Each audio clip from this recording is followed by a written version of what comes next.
मित्रों नमस्कार, मैं मयंक त्रिपाठी नव ज्ञान ज्योतिष चैनल पर आप सभी दर्शकों का हार्दिक स्वागत करता हूं। 12 फरवरी से ग्रहों का नया खेल शुरू होने वाला है और वृश्चिक राशि वालों पर इस ग्रहों के खेल का क्या प्रभाव पड़ेगा, इसकी मैं जानकारी देने का प्रयास करूंगा।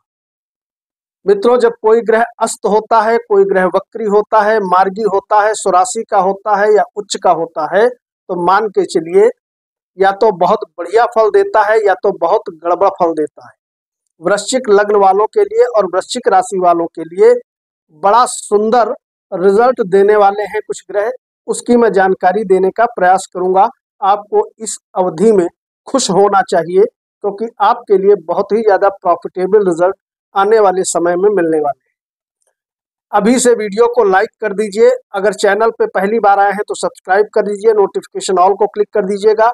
कमेंट बॉक्स में जय बजरंगबली या अपने इष्ट देवता का नाम लिखना मत भूलिएगा। आगे बढ़ने से पहले मैं आपकी जानकारी के लिए बता दूं कि यह राशिफल आप अपने लग्न कुंडली पर लगा करके देखिए और अपने चंद्र राशि पर लगा करके भी आप देख सकते हो।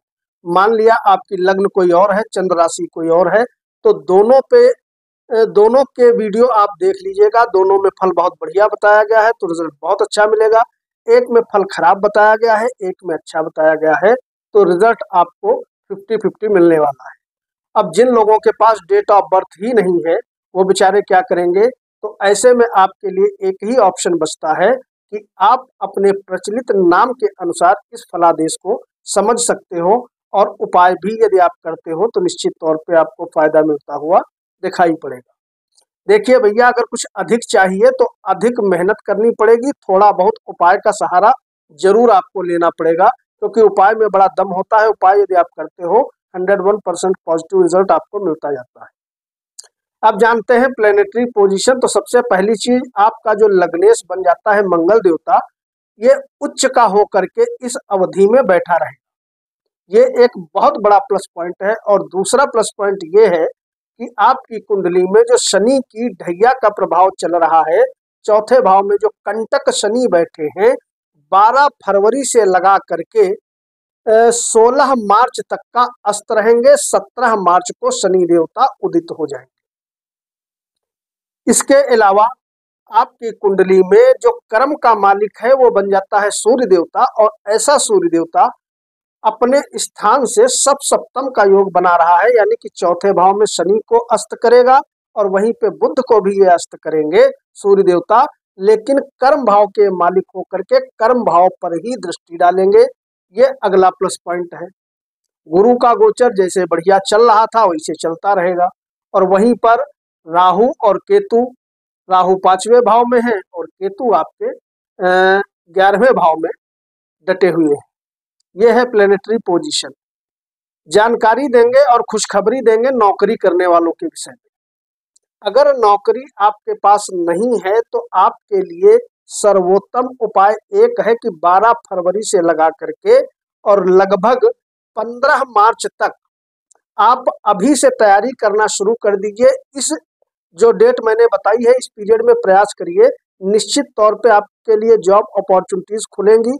और अगर नौकरी नहीं है तो भैया नौकरी आपकी लग जाएगी। नौकरी में पहले से हो तो ये जो मैंने डेट बताई है इस पीरियड में नौकरी में तरक्की होना, प्रमोशन होना, सीनियर्स का साथ मिलना, तनख्वाह बढ़ जाना, इस प्रकार के गोचर के अकॉर्डिंग योग बने हुए हैं, यानी कि नौकरी करने वालों के लिए गोल्डन समय रहेगा। और यह समय जो है वह सरकारी नौकरी मिलने का भी है, क्योंकि दसम भाव होता है हम सरकार का, और दशमेश जब स्वयं दसम भाव पे दृष्टि डाल दे तो फिर पूछना ही क्या है, निश्चित तौर पे नौकरी लग जाने के योग बन जाते हैं। इसके अलावा जो लोग नौकरी में तबादला चाहते हैं तो लग्नेश का तृतीय भाव में बैठना कहीं ना कहीं ये भी सूचित करता है कि इस अवधि में यदि आप प्रयास करोगे तो जो ट्रांसफर होगा वो सकारात्मकता लेकर के आएगा। एक ट्रांसफर वो होता है कि कहीं डिमोशन करके भेज दिए गए, लेकिन इस अवधि में जो ये योग बन रहा है इस पीरियड में ट्रांसफर जो आपको होगा वो आपको पॉजिटिव रिजल्ट देगा, या तो तनख्वाह बढ़ेगी या प्रमोशन। ये तो है नौकरी की स्थिति। अगर आप व्यापारी हो, व्यापार में हर्डल्स क्रिएट हो रहे थे, तो इस समय आपके सारे हर्डल्स समाप्त होंगे। निश्चित तौर पे व्यापार में आपको लाभ भरपूर मात्रा में मिलता हुआ दिखाई पड़ेगा। इसके अलावा अगर विद्यार्थियों की बात करें तो विद्यार्थियों के लिए स्थिति सो है, बहुत बढ़िया नहीं है, बहुत खराब नहीं है, सामान्य स्थिति बनी हुई है। आपको मेहनत करने की आवश्यकता रहेगी, उसके बाद ही पॉजिटिव रिजल्ट आपको मिलता हुआ दिखाई पड़ेगा। ये तो थे शुभ फल। अब एक दो अशुभ फल सुन लो।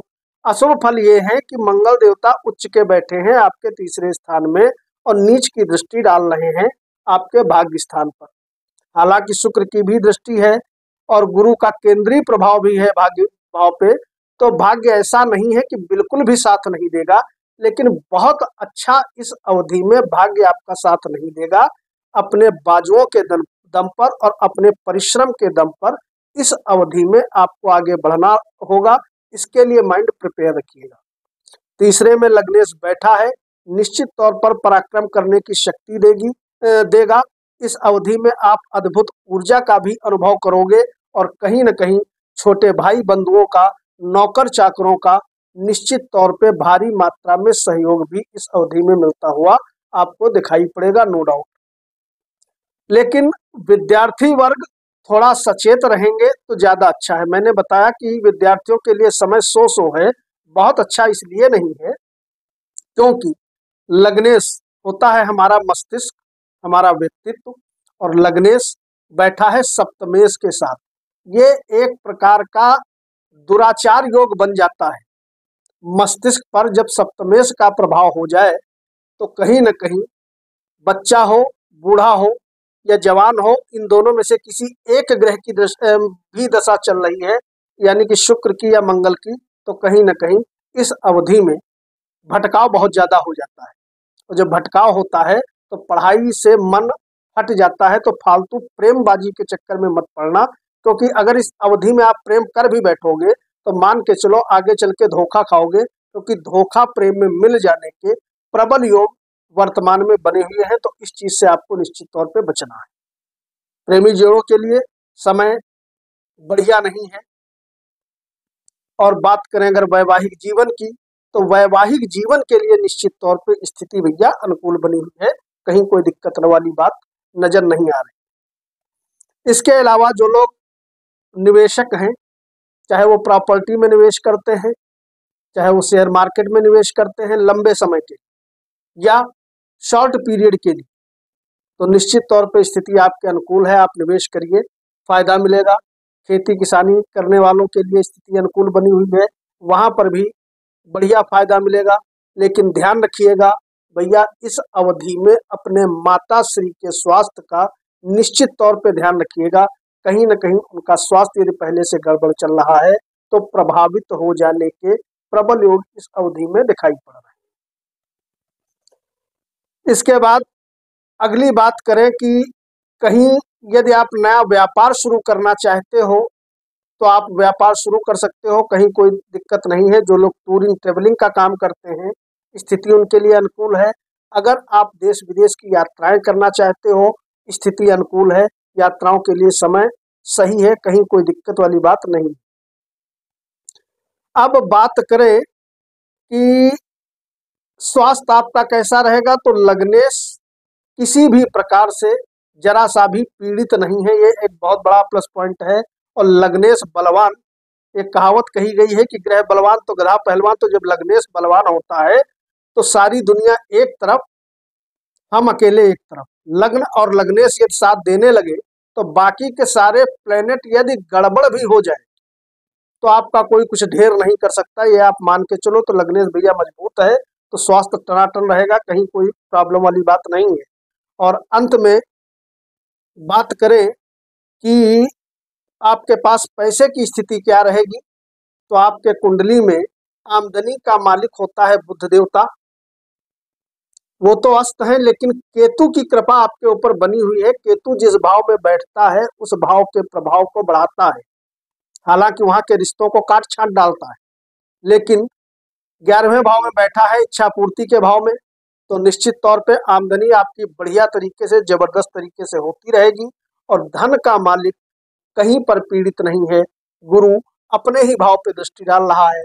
इसका मतलब ये रहा आपकी इच्छाओं की पूर्ति भी होगी, यात्राओं में सफलता भी मिलेगी, धन आएगा भी, अपनों का सहयोग भी मिलेगा और धन आपका बचेगा। खाली प्रेमी जोड़े और विद्यार्थी वर्ग सचेत रहे।